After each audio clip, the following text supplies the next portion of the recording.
Assalamualaikum warahmatullahi wabarakatuh. Selamat siang anak-anak. Nah, hari ini Ibu akan menjelaskan materi bab 12 mengenai memperagakan tari tradisional berdasarkan pola lantai dengan menggunakan unsur pendukung tari sesuai iringan. Nah, di dalam bab 11 kemarin kita terfokuskan kepada ragam gerak tari tradisionalnya ya, ragam gerak sebuah daerahnya. Nah, ini juga tidak jauh, materinya memang dalam lingkupan tari tradisional, pola lantai, pendukung tari dan sebagainya. Oke, poin A. Nah, poin A, tari tradisional. Gerak tari tradisional berdasarkan pola lantai menggunakan garis lurus dan garis lengkung serta menggunakan unsur pendukung seperti wiraga, wirama, wirasa, dan wirupa. Nah, rangkaian gerakannya terdiri dari 3 elemen tari, yaitu ruang, waktu, dan tenaga. Nah, apabila dimengerti dan dipahami, pertunjukan tari tradisional klasik dan tari tradisional kerakyatan akan terlihat lebih menarik karena ada arah hadap dan arah gerak dengan pola lantai garis lurus dan garis lengkung. Nah, jadi memang untuk sebuah tarian ini hampir semuanya ya, dan semua tarian ini memang tidak bisa dipisahkan dari yang keempat aspek tadi, wiraga, wirama, wirasa, dan wirupa. Ketiga bab berturut-turut kemarin juga kita membahasnya sama mengenai wiraga, wirama, wirasa, dan wirupa. Nah, unsur yang paling mendasar itu 3 tadi ya. Nah, ada ruang, waktu, dan tenaga. Oke, poin B-nya.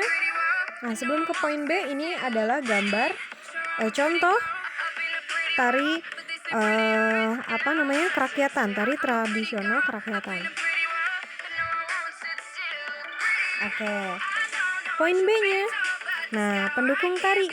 Dalam tari, gerak merupakan unsur utama dan unsur pokok. Nah, selain itu, tarian juga memerlukan unsur pendukung berupa tema, iringan, penyajian, rias, busana, dan properti tarinya. Dalam menarikan tarian tradisional, baik klasik maupun kerakyatan, interaksi antara penari ketika membuat pola lantai diperlukan agar dapat saling mengisi dan melengkapi tanpa bertabrakan. Nah, penguasaan ruang, pementasan yang demikian memberi kesan tari yang lebih bersih dan indah. Nah, jadi memang pola lantai ini atau beberapa unsur pendukung tari ini juga agar memperlengkap gitu ya. Nah, oke. Poin C. Nah, di sini ada pola lantai. Pola lantai untuk tari tradisional klasik dan tari tradisional kerakyatan menggunakan pola lantai garis lurus dan garis lengkung. Dilihat dari bentuk penyajiannya, tari tradisional dapat disajikan secara individu atau tunggal, berpasangan atau kelompok di setiap pergantian rangkaian gerak. Nah, rangkaian geraknya dapat berupa jalan, cepat melingkar, nah kemudian gerak maju mundur dengan pola lantai garis lurus.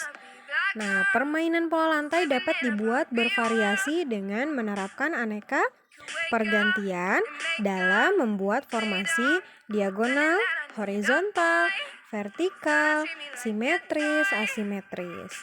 Nah, selain itu, desain atas, tinggi, dan medium juga diterapkan.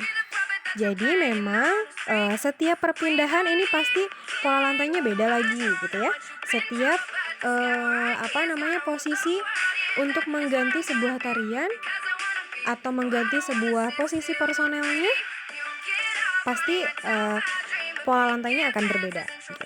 Rangkaian gerak tari tradisional berkelompok yang menggunakan properti tampak indah di depan penonton dengan menggunakan desain atas dan pola lantai lurus atau garis lengkung. Nah, penampakan properti menjadi indah karena garis yang dihasilkan dari langkah penari. Rangkaian gerak dengan desain bawah di mana penari duduk sesaat dengan garis lurus atau lengkung sampai terlihat oleh penonton. Pergerakan tersebut menambah keindahan saat mementaskan jika digarap dengan baik, terutama jika dikombinasikan dengan gerakan susul menyusul, terpecah, dan serempak. Nah, untuk contoh gerakannya atau contoh pola lantai di sini. Nah, di sini ada contoh pola lantainya ya. Ada posisi pola lantai berkelompok, berpasangan. Nah, ini pola lantai berpasangan dengan garis lurus dan garis lengkung. Oke, untuk contoh di sini, misalkan gerakan yang pertama nih. Gerakan pertama kita akan menuju ke atas. Oke, ditunjukkan dengan arah titik-titik atau garis patah-patah berpindah ke posisi ke sini. Nah, ini ya. Kemudian untuk pola lantai dengan posisi di sini. Yang ini akan maju ke depan. Berarti pakai garis putus-putus dan sebagainya. Ini untuk yang kedua, ketiga, keempat juga sama ya. Nah, jadi untuk perpindahannya bisa memakai garis putus-putus atau garis titik-titik yang terpisah. Oke. Nah, untuk pola lantai kalian pasti sudah paham ya. Dan waktu kemarin juga sudah memperhatikan tarian dan memperagakan tariannya. Kemudian, nah, ke poin D. Di sini poin D adalah penyajian tari tradisional klasik dengan pola lantai ditampilkan secara kelompok.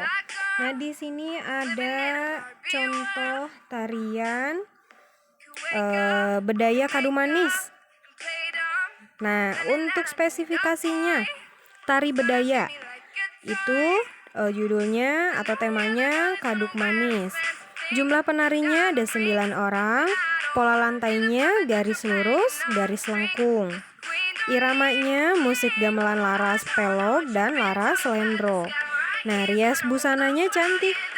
Jadi beda ya. Untuk rias busana ada yang cantik, misalkan tarian untuk tari topeng gagah gitu ya, dan sebagainya.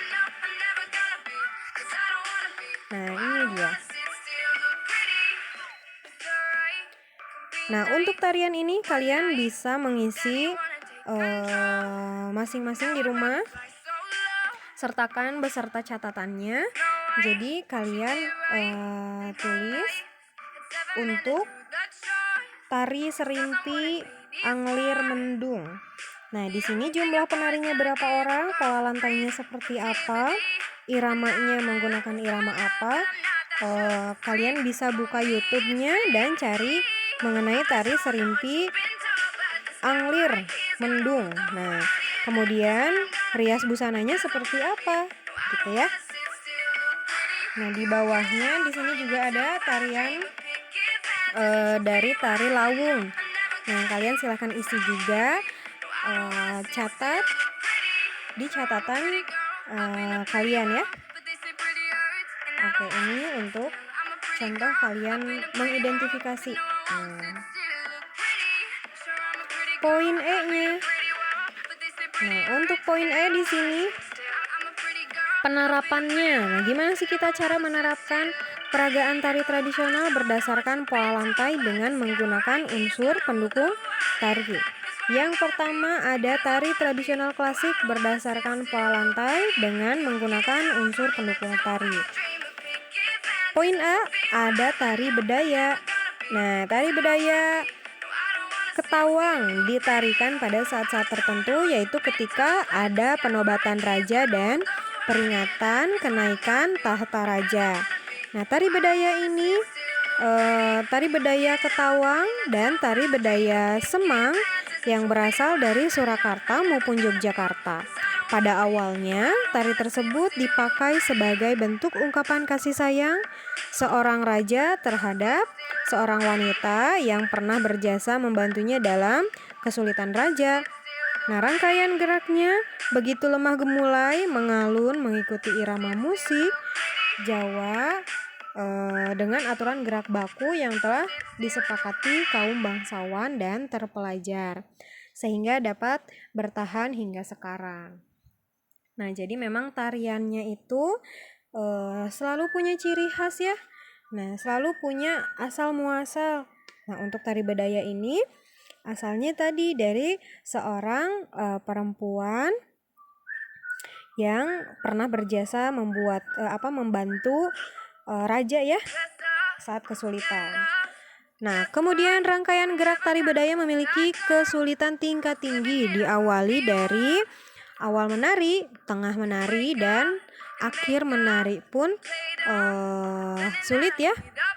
Nah, kemudian irama yang terkesan monoton, mengalun dengan kedamaian, penuh kewibawaan, mengalir seperti air, menyatu dengan rangkaian gerak para penarinya, sehingga membutuhkan waktu yang lama mempelajari untuk dapat menarinya.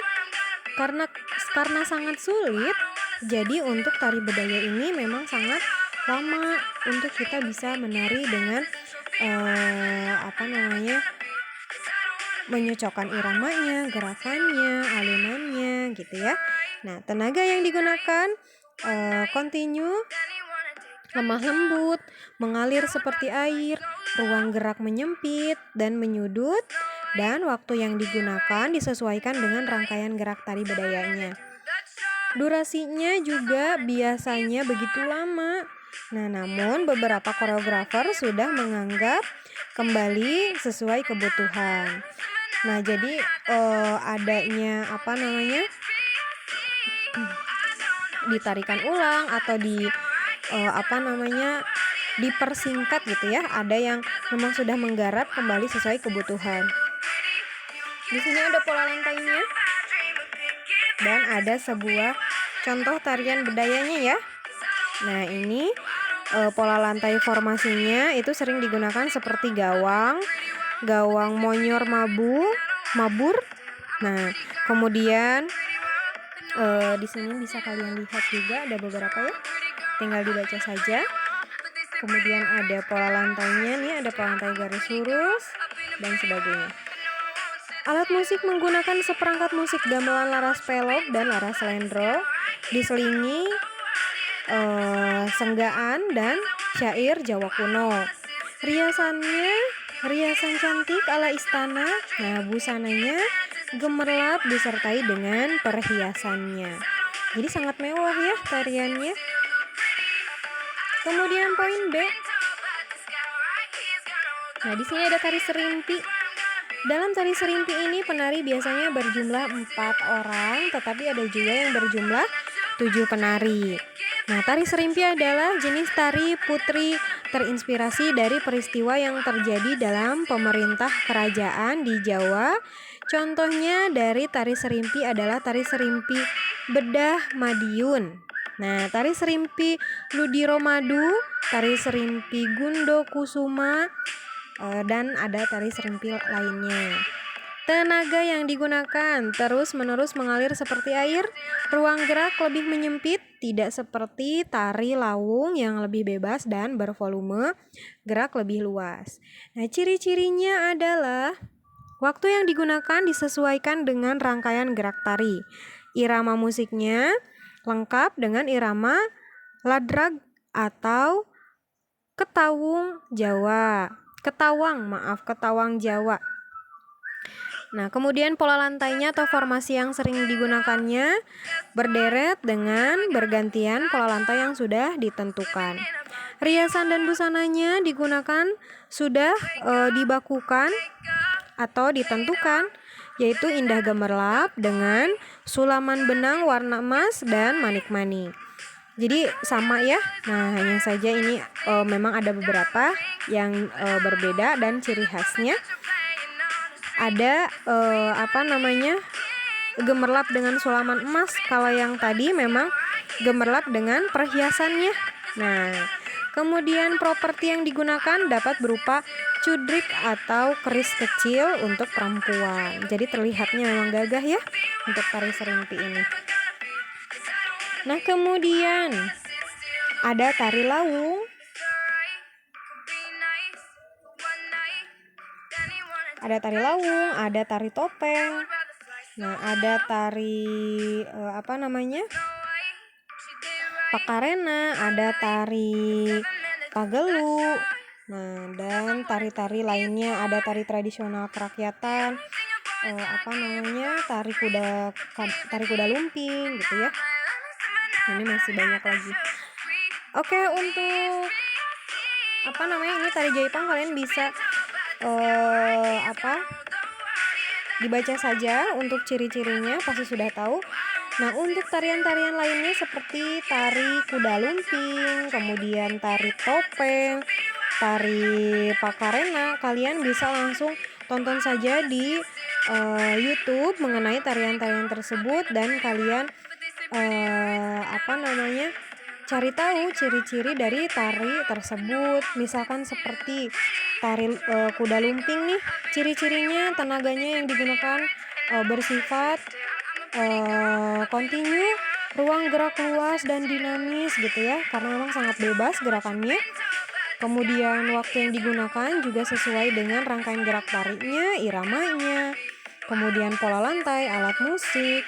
Nah, tata riasnya misalkan menggunakan riasan sederhana berupa riasan cantik, menggunakan properti anyaman kuda dan sebagainya. Nah, itu dia untuk memperagakan tari tradisional untuk bab 12. Nah, sampai sini mudah-mudahan materi yang dapat Ibu sampaikan bermanfaat, dan selalu jaga kesehatan. Jangan lupa setiap materinya dicatat, karena nanti sebelum UTS atau sebelum PTS kita akan mengumpulkan catatannya dan Ibu akan periksa. Untuk tugasnya nanti Ibu beri beda room ya. Mudah-mudahan kalian selalu sehat walafiat, dan assalamualaikum warahmatullahi wabarakatuh.